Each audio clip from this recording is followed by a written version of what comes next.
Bonjour à tous et bienvenue sur ce 24e épisode de la série pour créer un jeu en 2D facilement sur Unity. Ce 24e épisode n'est pas celui qui était initialement prévu, mais j'y reviendrai à la fin de la vidéo. Mais ce n'est pas pour autant que la fonctionnalité qu'on va ajouter aujourd'hui ne m'a pas été énormément demandée dans les commentaires. On va aujourd'hui ajouter un système de coffre.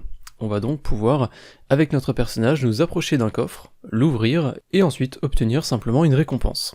Rien de bien compliqué dans ce système qu'on va ajouter aujourd'hui, vu qu'on a déjà quasiment tout qui est présent dans notre jeu, et maintenant que cette introduction est terminée, on peut directement entrer dans le vif du sujet. Je suis dans mon tout premier niveau, donc le level 01. Si vous avez utilisé la même tile sheet que moi, donc les mêmes graphismes, vous avez déjà des tiles avec des coffres. Je vais vous les montrer directement dans le fichier source, donc ils sont ici, je suis donc dans la tile sheet. On a ces trois éléments qui sont simplement des coffres, et en réalité, c'est un seul et unique coffre qui est animé. On a un premier frame où le coffre est fermé, on en a un deuxième où il est ouvert, et un troisième qui est le même que le précédent, sauf qu'on a des petites étincelles pour un petit peu mettre en avant le fait qu'on a, on a une récompense, on a du loot à l'intérieur de ce coffre. J'ai testé cette animation donc en mettant ces trois frames bout à bout, et je dois dire que je ne suis pas super satisfait avec le résultat de ces éléments visuels qu'on a dans notre sprite sheet de base. Je pense que c'est surtout dû au fait qu'on n'a pas de frame intermédiaire entre le coffre fermé et le coffre ouvert. Ce que j'aurais pu faire, c'est prendre ces deux frames et créer un frame intermédiaire, donc en fait un coffre qui est à moitié ouvert. Mais je me suis dit, tant qu'à faire, si déjà je vais faire du pixel art, eh bien autant faire mon propre coffre, plutôt que de se baser sur les visuels qui sont présents par défaut.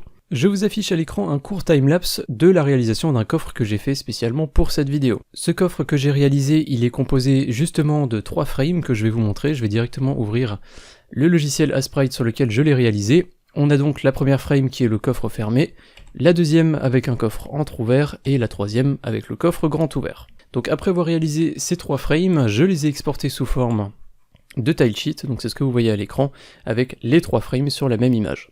Cette tilesheet, si vous souhaitez l'utiliser, elle est en description, vous avez un lien pour la télécharger. Si vous n'appréciez pas le design que j'ai réalisé, vous pouvez bien sûr créer votre propre animation ou en télécharger une autre sur internet. Vous pouvez également vous baser sur la mienne pour changer un petit peu les couleurs, si vous voulez par exemple mettre plutôt du rouge au niveau du joyau que j'ai mis au milieu ou changer un petit peu les décorations, eh bien libre à vous de le faire, le lien est en description. Cela étant dit, je vais directement importer cette tilesheet dans Unity. Donc je vais ouvrir le dossier où elle se trouve, le voilà, et je vais faire un glisser-déposer vers le dossier Imports. Je vais peut-être renommer cette tilesheet en chest. Pour ceux qui utilisent le même design que moi, eh bien on va très rapidement configurer cette tilesheet dans l'inspecteur. Si vous en utilisez une autre, il va falloir que vous vous débrouillez de votre côté. Donc en pixels per unit, on va mettre 16. Alors en réalité, le coffre ne fait pas 16 pixels par 16 pixels, il en fait à peu près 19 par 19, il est un petit peu plus grand. On va se mettre en filter mode point no filter, on va désactiver la compression, ici on peut mettre none, et il faut qu'on se mette en sprite mode multiple, j'ai oublié de le faire là-haut, et on peut faire apply. Ensuite on va cliquer sur sprite editor, vous avez l'habitude, on a déjà travaillé avec des tilesheets. Vous pouvez aller dans slice, type, vous pouvez mettre grid by cell size, ici on peut mettre, du coup je crois que c'est des carrés de 20 par 20, mais vous allez voir qu'il y a une colonne qui est vide entre chaque frame, donc on peut mettre 20 par 20, slice. On peut passer ici en mode noir et blanc, et vous voyez que dans chaque carré, on a bien le coffre. Donc je peux faire apply, on peut fermer cette fenêtre, et on va directement, dans notre scène, ajouter ce fameux coffre. Alors vous pouvez voir chez moi que j'avais ajouté justement déjà un coffre, mais c'est uniquement du design, hein, c'est uniquement une tile, il n'y a rien de technique derrière, il n'y a pas de système. Donc ce que je peux faire, c'est que je vais le supprimer quand même, parce que ça ferait assez bizarre de voir un coffre qu'on peut ouvrir et un autre qu'on ne peut pas ouvrir. Pour ça, je vais aller dans Window, je vais aller ensuite dans 2D, Tile Palette, et la Tile Palette, vous savez déjà l'utiliser, hein. Je vais aller dans Grid, et je crois que ce coffre, il est dans mon layer Props. Je vais prendre la gomme, et je vais simplement, voilà, effacer mon coffre. Je peux fermer ma Tile Palette. Évidemment, c'est une étape optionnelle, hein. Si vous n'avez pas ajouté de coffre dans votre scène, eh bien, vous pouvez simplement passer cette étape. Je vais prendre l'ennemi, je vais juste le désactiver, histoire qu'on ait un petit peu de place et qu'on soit pas embêté, et on va pouvoir commencer directement à ajouter notre coffre. On va aller créer un nouveau sprite, donc je peux aller dans Game Object, 2D, Sprite. Cet élément, on va lui mettre 0 en position Z, c'est très important, et on peut simplement le placer voilà, à proximité du joueur. On va aller ouvrir notre tilesheet du coffre qu'on a ajouté, et on va glisser le premier frame ici dans le sprite renderer, donc je fais un glisser-déposer, et voilà notre coffre. Je vais un petit peu le monter, voilà, et on va pouvoir créer l'animation de ce coffre. On va aller dans Window, Animation, Animation, pour ouvrir la timeline qu'on a ici. Alors je vais juste la mettre un petit peu sur le côté, voilà. L'élément qu'on a ajouté dans notre scène, on peut simplement l'appeler chest, pour coffre encore une fois. Et dans animation ici, on peut cliquer sur create. On peut se rendre dans notre dossier assets, animation, on peut aller dans props, et on peut éventuellement, on peut le mettre ici directement, on va l'appeler open chest, enregistrer, et on a juste maintenant à glisser nos différentes tiles dans la timeline qu'on a ici de l'animation. Donc je peux aller prendre mon premier frame, chest 0, chest 1, que je vais mettre un petit peu plus loin, et chest 2, qu'on va mettre aussi un petit peu plus loin. Et si on regarde l'animation, on va donc avoir notre coffre qui s'ouvre. On peut appuyer sur play, et donc là il va se jouer en boucle, c'est pas forcément très joli, c'est pas l'idéal pour tester. Ce que vous pouvez faire éventuellement, c'est que le dernier frame que vous avez ajouté, donc lorsque le coffre est grand ouvert, vous pouvez sélectionner ces clés, faites CTRL-C, vous allez un petit peu plus loin dans la timeline, on va les enlever après, donc peu importe, hein, ça n'a pas besoin d'être très précis, vous faites CTRL-V, et ensuite vous pouvez simplement appuyer sur Play, et du coup votre animation va se jouer en quelque sorte un petit peu plus lentement vu qu'on a une clé qui est un petit peu plus loin. Donc ça va vous permettre simplement de tester la vitesse d'ouverture du coffre. Moi je trouve que là on n'est pas trop mal, on peut peut-être éventuellement mettre un tout petit peu plus loin à 0,7 et 0,14, on peut appuyer sur Play, et là c'est pas trop mal je pense. Donc une fois que vous êtes satisfait de la vitesse d'ouverture de votre coffre, vous pouvez arrêter le mode play, vous pouvez désactiver ici la preview. Pensez bien à supprimer les clés que vous avez ajoutées au bout, donc vous les sélectionnez, vous faites supr. On peut enlever cette fenêtre animation, on n'en aura plus besoin, donc je vais juste retourner dans Project. On va aller dans Animation, Props, et on va juste prendre notre animation Open Chest, et on va désactiver ici le Loop Time. On n'a pas envie que cette animation se joue en boucle lorsqu'on va ouvrir un coffre, on veut concrètement que le coffre ne s'ouvre qu'une seule fois. En même temps que cette animation, on a un animator chest qui a été créé directement, donc en fait il a le même nom que votre objet. Donc si je vais sur chest, on a ici animator, et on peut double-cliquer ici dans le contrôleur. On n'a pas envie que cette animation se joue par défaut lorsque le jeu est lancé, donc il faut qu'on désactive cette connexion qu'on a de base. Alors vu qu'on ne peut pas enlever une connexion initiale, on va devoir feinter un petit peu, je crois qu'on l'a déjà fait dans cette série. On va faire un clic droit, on va faire Create State, Empty, on peut cliquer dessus, on va peut-être l'appeler Default, ou on peut peut-être l'appeler simplement Empty, pour vide. On fait un clic droit dessus, Set as Layer Default State, donc c'est par défaut une animation vide en fait qui va se jouer, du coup il va rien se passer sur le coffre, visuellement il ne se passera rien. Et on va créer une transition entre l'animation vide, l'animation par défaut on pourrait dire, vers Open Chest. Donc vous faites un clic droit, Make Transition, et vous cliquez sur Open Chest. Cette transition, on a envie qu'elle ne se lise que lorsque le coffre va être ouvert, donc lorsqu'on va, nous en tant que joueurs, appuyer sur un bouton pour ouvrir le coffre. Donc ça encore une fois c'est quelque chose qu'on a vu, on va créer un Parameters, donc vous pouvez aller en haut de l'animateur ici dans Parameters, vous faites plus, on va créer un trigger, donc un événement qu'on va appeler, et cet événement on peut simplement l'appeler Open Chest. On retourne sur notre transition ici, on va ajouter une condition dans l'inspecteur, donc vous pouvez appuyer sur plus, automatiquement ça va vous choisir Open Chest parce qu'il n'y a que cette condition qui est existante. On va pouvoir ouvrir les settings de cette animation, on va désactiver le Exit Time pour que l'animation se joue directement au moment de l'appel du trigger, et la Transition Duration, ici on peut mettre simplement 0, vu qu'on veut que directement on passe d'une animation à l'autre. Pour l'animateur tout est prêt, il nous suffira juste d'appeler maintenant le trigger Open Chest, et on a cette animation qui va se jouer. Et elle ne se jouera qu'une seule fois vu qu'on a désactivé le Loop Time. Maintenant que notre animateur est prêt, il nous suffit simplement de gérer toute la partie système, maintenant. Donc on va cliquer sur le coffre, on va ajouter un nouveau component, qu'on peut appeler chest, ça va être un script. Donc vous pouvez ajouter ce script, le créer, et vous pouvez double-cliquer dessus pour l'ouvrir dans Visual Studio. Juste avant de se lancer corps et âme dans ce script, on va revenir sur Unity et on va pas oublier d'ajouter un autre component qui va être un collider et plus précisément un box collider 2D. Ce box collider 2D il va représenter la zone dans laquelle on peut ouvrir le coffre, donc il faudra que le personnage soit dans cette zone. On peut éventuellement l'augmenter un petit peu ou la diminuer, moi j'ai envie que le personnage n'ait pas forcément besoin d'être 100% sur le coffre, il peut être un petit peu à côté, c'est pas trop dérangeant. Donc on peut, voilà, agrandir ou diminuer un petit peu cette zone, donc à vous de gérer ça. Il faut absolument par contre qu'on passe cette zone en isTrigger, parce qu'il faut que le personnage puisse entrer dans cette zone. Et vu qu'on va utiliser des onTrigger, enter et exit, pour gérer l'ouverture et plus généralement l'approche du coffre, eh bien il va falloir que le personnage puisse entrer dans cette zone. On peut maintenant retourner dans le script chest, on va enlever les systèmes collections dont on n'aura pas besoin, on peut enlever les deux commentaires, on aura besoin en revanche de la méthode start et update, et c'est parti pour ce script. Donc de quoi on a besoin?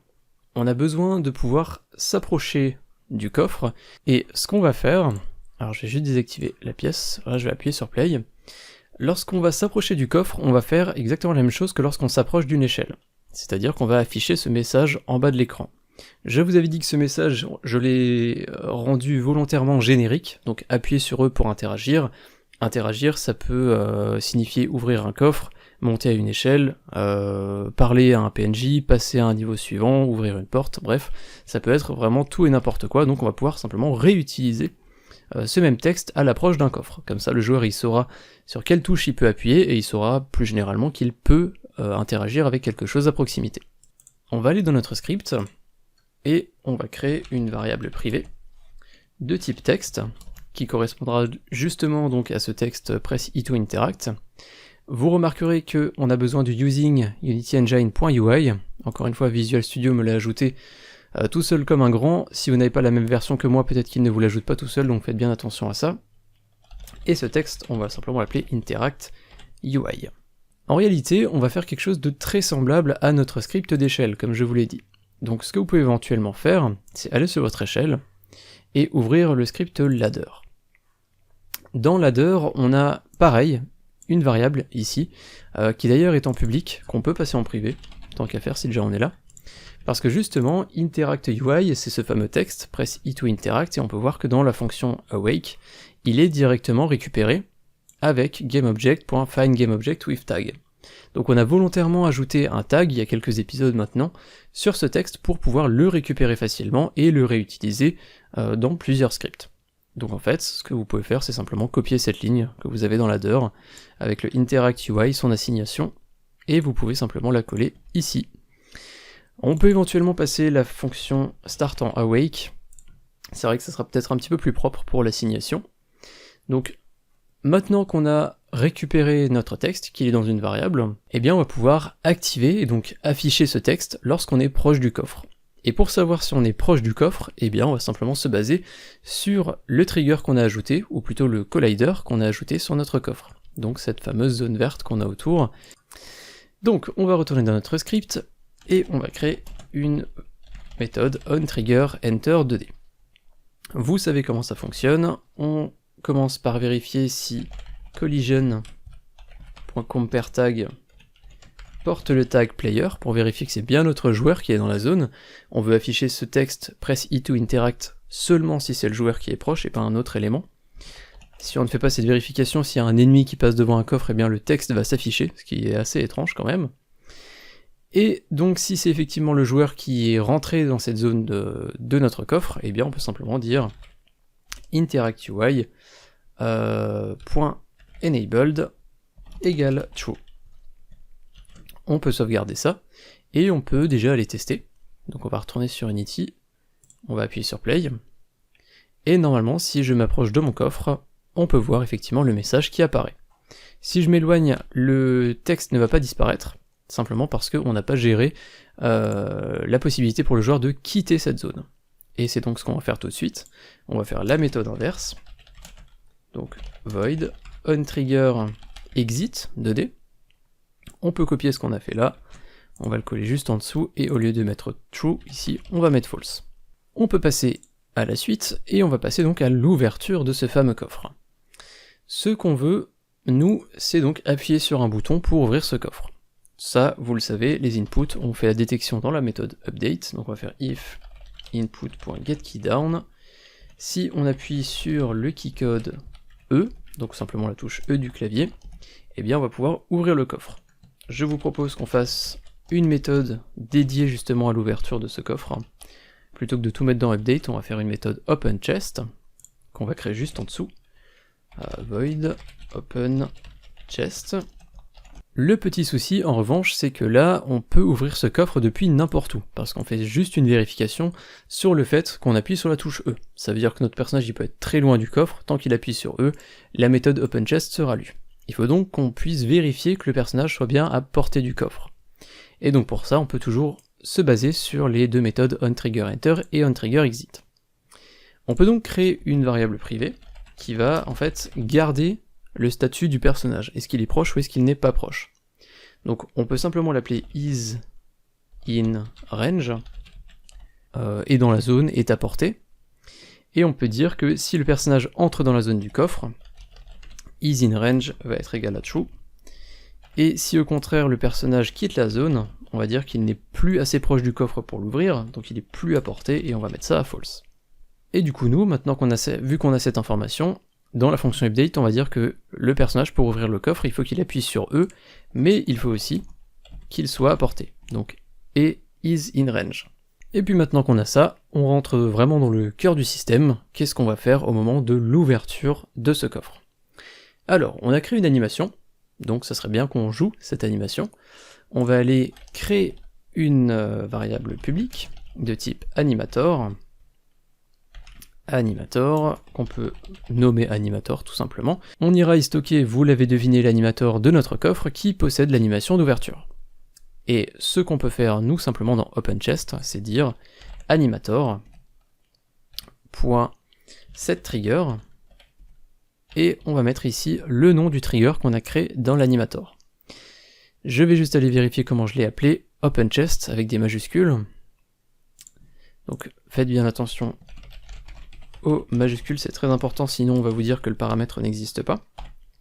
Donc openChest, on va aller assigner l'animator à notre script chest.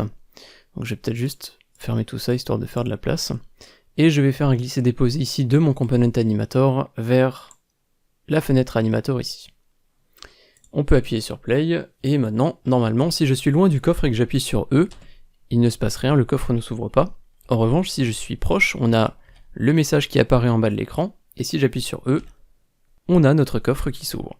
C'est parfait, il ne nous reste plus qu'à donner le nécessaire à notre joueur au moment de l'ouverture du coffre, et à gérer quelques autres petits cas, parce que vous voyez que si je reste à proximité du coffre, j'ai toujours le texte qui apparaît, et si j'appuie sur E, l'animation ne va pas se jouer parce que notre animateur est bloqué. Théoriquement, l'animation n'est censée se jouer qu'une seule fois. Par contre, openChest, lui, va se relire. Cette méthode va quand même s'appeler parce qu'on a appuyé sur E et on est toujours à portée. Donc il va falloir qu'on trouve un système pour éviter que le joueur ouvre plusieurs fois le coffre, tout simplement. Et on va continuer le contenu de openChest. Donc qu'est-ce qu'on a envie de faire en plus d'avoir joué cette animation? Eh bien on a envie quand même de donner une récompense aux joueurs. Et de mon côté, je suis simplement parti du principe qu'on va aller ajouter des pièces d'or à notre joueur.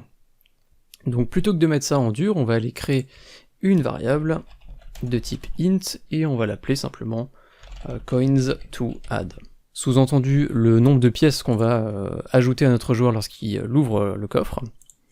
Et ce qu'on peut faire ici, c'est faire une référence à notre singleton d'inventaire. Donc on va accéder à l'instance unique de notre inventaire, inventory.instance, et on a une méthode addCoins, qui nous a déjà servi notamment pour le ramassage des pièces, et on va lui passer en argument le nombre de pièces à ajouter, qui est donc coins2add. Petite astuce, si vous utilisez Visual Studio, vous pouvez maintenir la touche CTRL et faire clic sur certains éléments, notamment addCoins ici, et automatiquement Visual Studio va vous ouvrir le script dans lequel se trouve cette méthode. Donc là on est bien dans le script inventory, et vous voyez qu'on a bien la méthode addCoins ici. Je peux refermer inventory, alors vous voyez que la fenêtre s'est ouverte sur la droite vu que j'ai fait un CTRL-clic. Maintenant qu'on a ajouté les pièces à notre joueur, qu'est-ce qu'on pourrait faire de plus? Eh bien on pourrait par exemple jouer un son. Donc pour ça je vais faire une référence à mon audio manager, encore une fois qui est un singleton, il n'y a qu'une seule instance de l'audio manager dans notre jeu, et sur cet élément, on a une méthode playClipAt qu'on avait créée, parce que celle de Unity par défaut ne nous convenait pas, et on doit préciser deux éléments, le son qu'on va jouer, et la position à laquelle on va instancier ce son.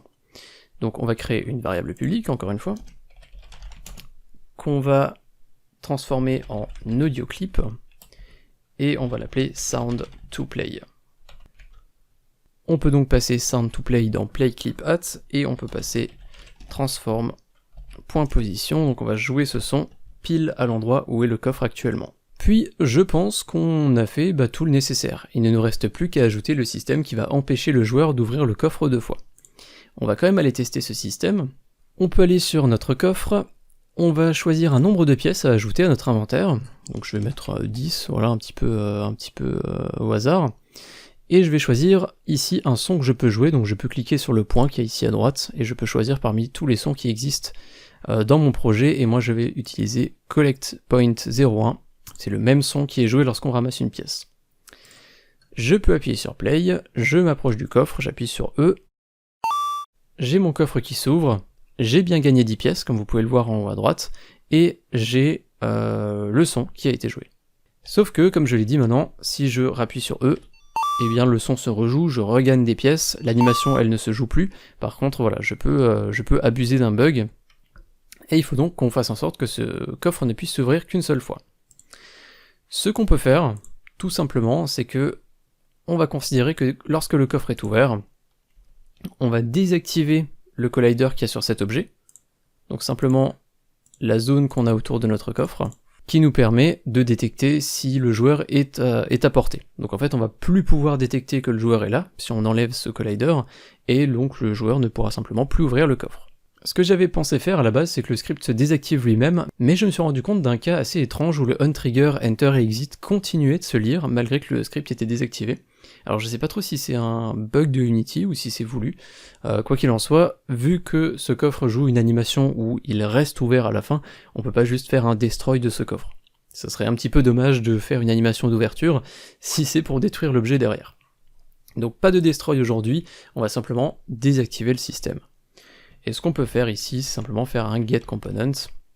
On va récupérer le collider 2D, le box collider 2D plus précisément, qui est sur cet objet, et on peut faire .enabled égale false.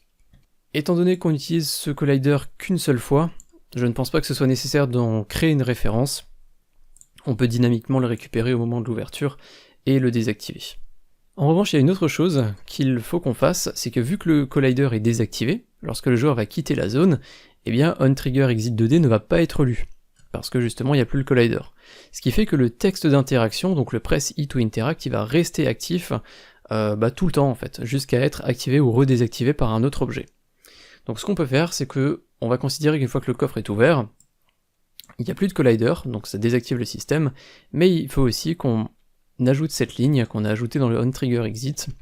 Donc on prend le texte et on va simplement le désactiver. Comme ça on est vraiment sûr que le système est remis à zéro et on ne peut plus réouvrir le coffre, on n'a plus aucune trace en fait, entre guillemets, de ce système, si ce n'est le coffre qui est ouvert.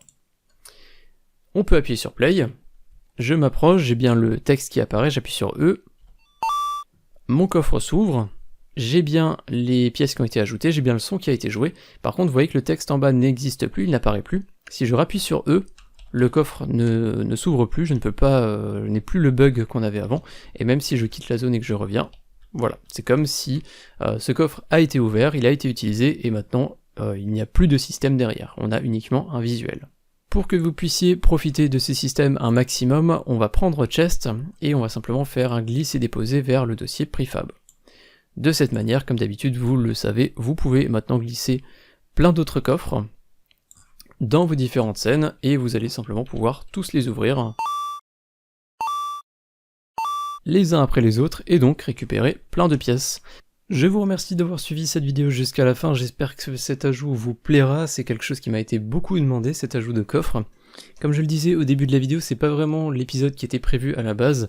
Je voulais travailler sur l'ajout d'un menu qui va nous permettre de sélectionner le niveau, donc ça éviterait en fait que le joueur ait à recommencer à chaque fois tout le jeu du début pour avancer au fil des niveaux. C'est un système qui va demander pas mal d'adaptation et de travail plus généralement, et pour ceux éventuellement qui ont les moyens et qui veulent, surtout uniquement si vous voulez soutenir la chaîne financièrement, eh bien vous pouvez toujours le faire sur Utip via des dons, et vous pouvez également le faire sur Tipeee.